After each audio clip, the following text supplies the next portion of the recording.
Selamat siang Indonesia. Assalamualaikum warahmatullahi wabarakatuh. Ini channel Susno Duaji, channel petani kampung, pariwisata dan berita menarik. Saya ingin cerita berbagi pengalaman tentang pariwisata di Vietnam. Bukan berarti bahwa Vietnam itu lebih bagus dari Indonesia. Tidak. Pemandangan alam Indonesia jauh lebih bagus. Saya berada di Halong Bay. Tetapi kenapa saya ceritakan? Karena kita perlu belajar, walaupun dari negeri yang baru buka mereka ya. Pariwisatanya baru beberapa tahun buka. Kenapa? Arus wisatanya deras sekali masuk sini.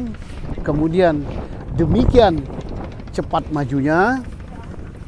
Di sini pertama yang anak muda Indonesia harus pahami, kaum milenial, Anda yang akan memegang negara dan terutama yang memegang kekuasaan di Indonesia saat ini, bahwa di sini diberi banyak kemudahan. Kemudahan di bidang perizinan, kemudahan di bidang tanah. Negara menunjuk lokasi-lokasi, kemudian apabila telah diizinkan di lokasi itu, prosesnya gampang sekali dan dijamin tidak ada sengketa kayak di kita. Kalau di kita sudah pakai sertifikat pun ada sengketa. Sengketanya kalau di Indonesia, kepastian hukumnya walaupun sertifikat ada, nanti digugat di pengadilan. Menang di pengadilan setelah puluhan tahun, nanti pindah lagi pengadilan, masuk ke pengadilan tata usaha negara. Jadi macam-macam pengadilannya. Bisa juga masuk ke pengadilan agama kalau itu waris gitu. Nah, jadi artinya masalah tanah kita kalah, masalah kecepatan perizinan kalah, masalah perpajakan juga kalah. Kemudian masalah kemudahan kalau investor asing masuk ke negara kita kalah. Tapi bukan berarti kita akan kalah terus. Kita harus belajar dari negara lain supaya kita menang. Dan saya yakin dengan anak muda yang sudah go internasional, kita akan menang karena kalian adalah yang menguasai. Nah, ini tidak ubah dengan Raja Empat, tidak ubah dengan kondisi di Nusa Tenggara Timur dan lain-lain, banyak yang seperti ini. Tetapi mereka memasarkannya lebih hebat, lebih bagus, kemudian sehingga turisnya datang dari berbagai negara. Dan selain kemudahan, di sini satu lagi keamanan. Aman, turis aman, orang berinvestasi di sini juga aman. Tidak ada gangguan preman atau gangguan apa-apalah gitu. Di sini nggak ada. Begitu kalau ada yang ganggu, bukan menurut saya ya, menurut partner kami yang ada di sini, gimana kalau ada yang ganggu di sini, misalnya ada preman-preman atau orang mabuk atau orang nakal atau pura-pura nakal, maka negara hadir, langsung diciduk oleh aparat keamanan. Jadi tidak seperti di negeri sono ya, bukan negeri saya ya, tapi negeri entah berentah sana. Seolah-olah kalau dilapori diam saja gitu. Tapi di sini tidak. Jadi tidak ada yang berani ganggu gitu. Ganggu, tidak ada yang berani misalnya jalan di palang, kemudian diminta-minta istoran gitu. Enggak ya.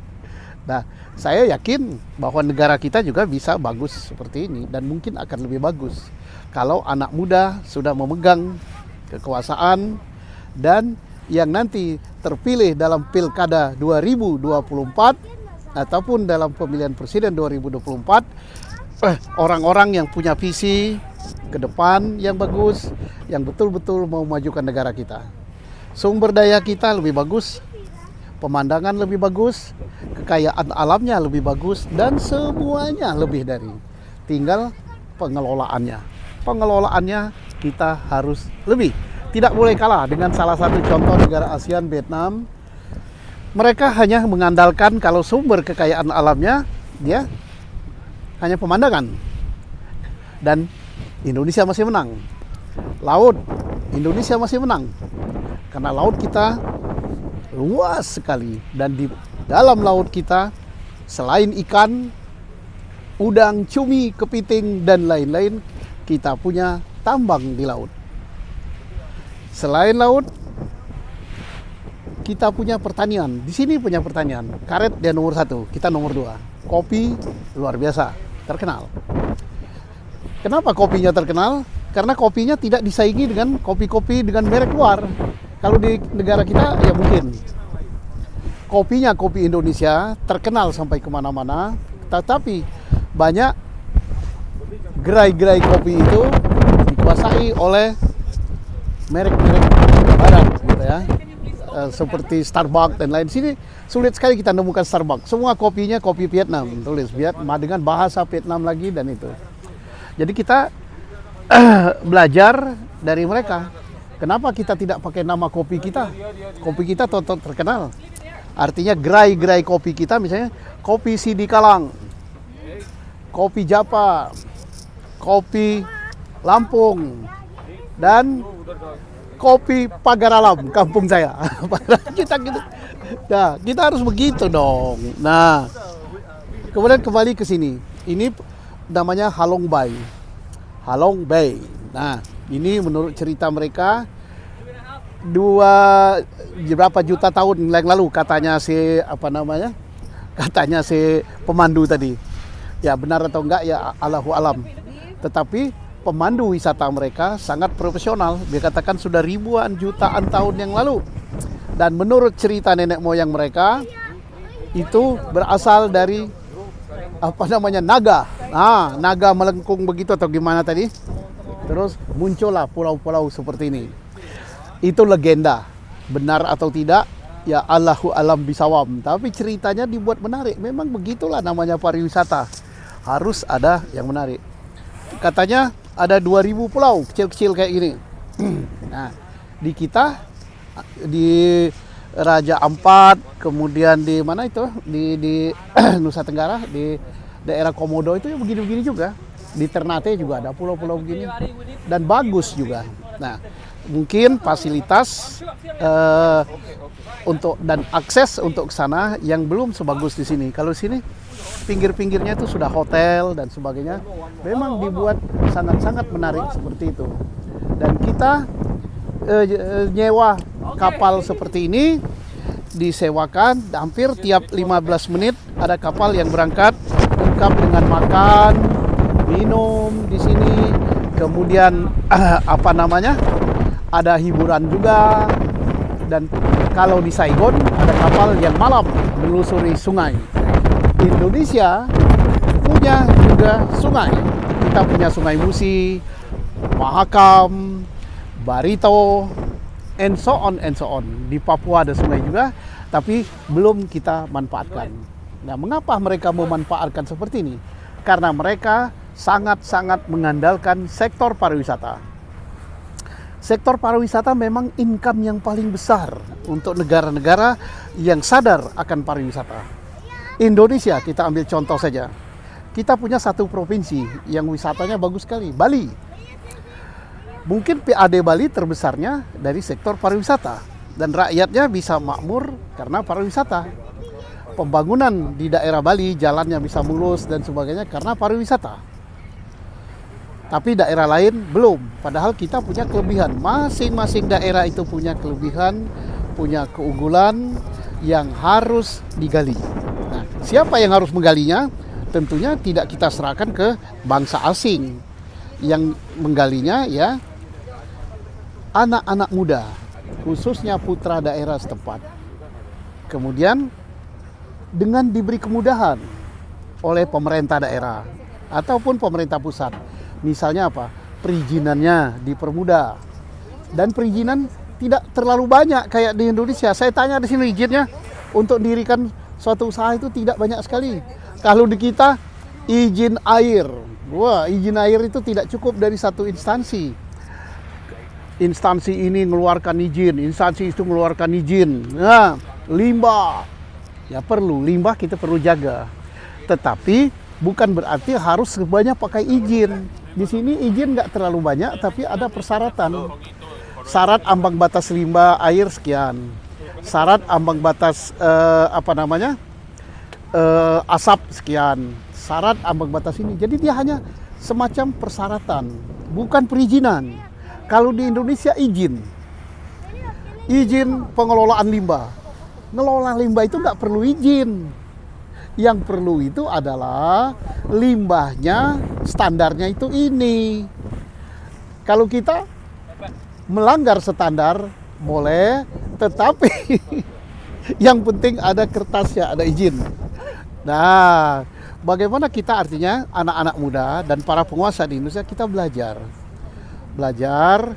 Izin itu bukan jaminan bahwa dia akan baik. Izin pengelolaan limbah, tapi limbahnya tercemar. Kalau di sini limbahnya tidak boleh tercemar, nggak perlu pakai izin. Izin mengambil air, wah kalau nggak ada izin bisa dipolisikan atau di Pol PP kan, atau dipiring atau dipidana, bahkan pidananya berat sekali. Kalau di sini tidak. Yang penting ngambil air untuk keperluan industri, per meter kubiknya bayar berapa pada negara. Jadi bukan semuanya harus pakai izin, tetapi negara mendapatkan hasil tidak dengan semua harus pakai izin. Nah, terus yang berikut, tadi saya sudah ceritakan masalah keamanan, kemudian masalah gaji ya. Gaji di sini 30% lebih murah daripada gaji di Indonesia. Tetapi barang-barang juga murah. Kemudian jam kerja di sini lebih lama 4 jam per minggu dibanding dengan jam kerja di Indonesia. Artinya jam kerjanya lebih panjang, upahnya lebih murah, maka produksinya akan lebih murah. Maka harga barang di sini murah, bersaing dengan barang-barang dari luar juga murah. Kualitas barangnya nggak kalah. Kemudian yang hebat lagi di sini, barang-barang dia contoh berbagai barang yang bagus dari luar negeri. Dia contoh aja. Kemudian dia produksi secara massal banyak. Ya bukan berarti mereka menjiplak, tapi dia contoh model-modelnya dan sebagainya. Saya bercerita ini bukan berarti saya menjelekkan negara saya. Negara saya jelas is the best, paling bagus. Saya sudah katakan tadi, alamnya paling bagus, sumber dayanya paling bagus, manusianya paling pinter, dan sebagainya. Tetapi yang perlu kita kritisi pengelolaannya. Kok izinnya banyak banget? Kok masuk ke Indonesia susah gitu kan? Bukan susah ya. Apa tuh? Dibanding sama masuk ke negara lain, ini negara komunis ini, tapi masuknya lebih gampang di bandaranya. Tapi kenapa gitu? Kok keamanannya, pengelolaannya belum bagus gitu? Kok sistem perpajakannya belum sebagus ini gitu? Kok izinnya kebanyakan gitu? Nah, itu bukan ciptaan alam, gitu. Kalau itu ciptaan manusia. Nah, hal-hal yang kalau bisa dipersulit, kenapa dipermudah, itu harus kita rombak.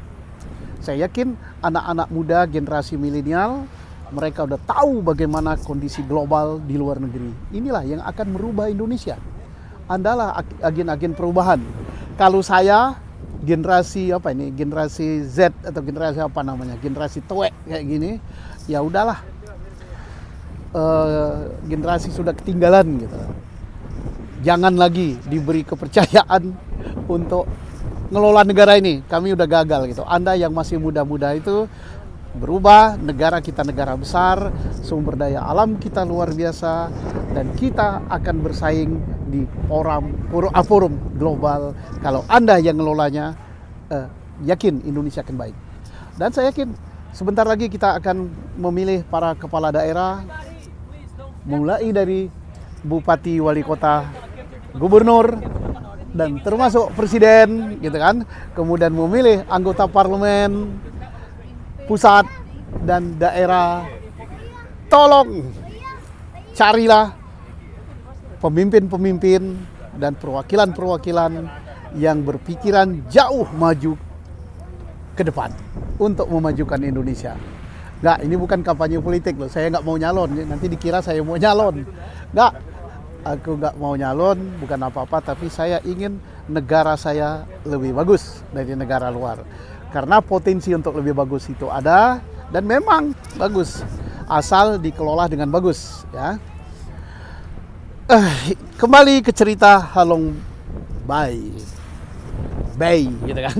Ini dari Saigon hanya 2 jam lewat jalan tol. Jadi jalan tol itu infrastruktur memang sangat diperlukan kalau memajukan negara. Vietnam dia bangun jalan tol menghubungkan kota-kota, menghubungkan tempat-tempat objek wisata, sehingga hasil pertanian mereka gampang diangkut ke kota, gampang untuk dipasarkan. Itu wajib. Pelabuhan, dermaga-dermaga mereka bangun, dan lain-lain juga mereka bangun. Jadi infrastruktur itu syarat kalau kita ingin maju ya. Nah, mudah-mudahan kenapa? Kalau kita bisa maju, Indonesia sangat luas dengan 17.000 lebih pulau. Kemudian 34 sekarang menjadi 37 provinsi. Lebih dari 500 kabupaten dan kota, dan semua punya kelebihan, punya keunggulan. Dan sekarang bandara sudah banyak sekali.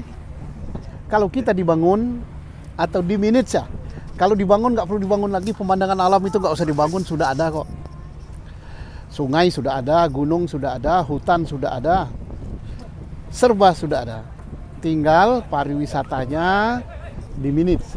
Sama, industri kita juga begitu. Di mana-mana kita bangun industri gampang, raw material banyak. Persoalannya adalah bagaimana memanagenya, mulai dari perizinannya. Ya, Pak Bahlil, kita sudah menunjuk, Presiden telah menunjuk Menteri investasi dan penanaman modal, Pak Bahlil Lahadalia ya. Katanya anak muda yang reformis ya, buktikan aja. Apakah di Indonesia izin gampang? Nah, jadi mudah-mudahan